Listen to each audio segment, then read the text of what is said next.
जैसा आप देख सकते हैं कि मेरे हाथ में है यूनिस्टोन। कितने ही सालों से अगर वो पत्थर आपके गुर्दों में हो या पित्ते में, ग्लैडर के भी जहाँ पत्थर होता है ऑपरेशन से नहीं निकलता, लेकिन ये दवा खाने के बाद वो आपको जो यूरिन के जरिए जो है बुरा होकर निकल जाएगा। जहाँ बड़े बड़े ऑपरेशन फेल हो जाते वहां पर ये दवा काम करती है। गुर्दे और पित्ते की पथरी ये प्रोडक्ट से गल जाती है, फिर दोबारा पथरी फॉर्म होने नहीं देती और इसमें कोई साइड इफेक्ट भी नहीं है।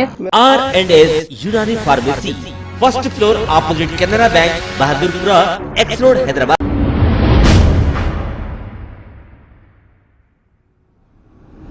अस्सलाम वालेकुम नाजरीन, मैं हूं मोहम्मद अब्दुल हकीम। आइए देखते हैं आज का ये खबरनामा। गोशा महल के इलाके जुंगुर बस्ती में एक परफ्यूम शॉप में आतिशज़दगी का वाकया पेश आया है।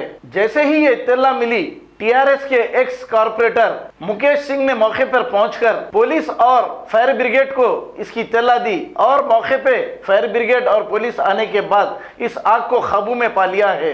ये वाकया शॉर्ट सर्किट की वजह से पेश आया है। आइए देखते हैं ये रिपोर्ट।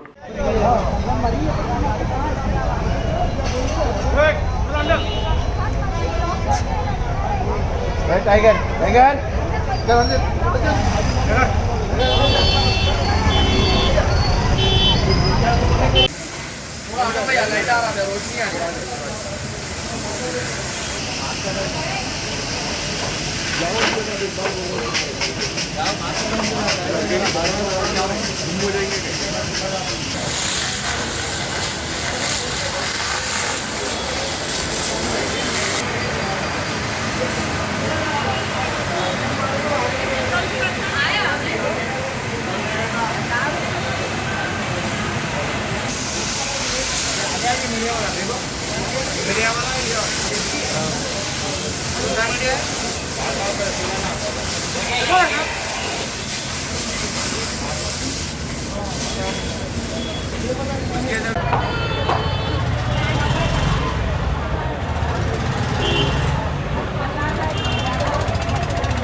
खबर है शहर की, खबर है गाँव की, खबर है सारी दुनिया की। 7H न्यूज पसंद आए तो लाइक कीजिए, शेयर कीजिए और सब्सक्राइब करना ना भूलें। 7H news.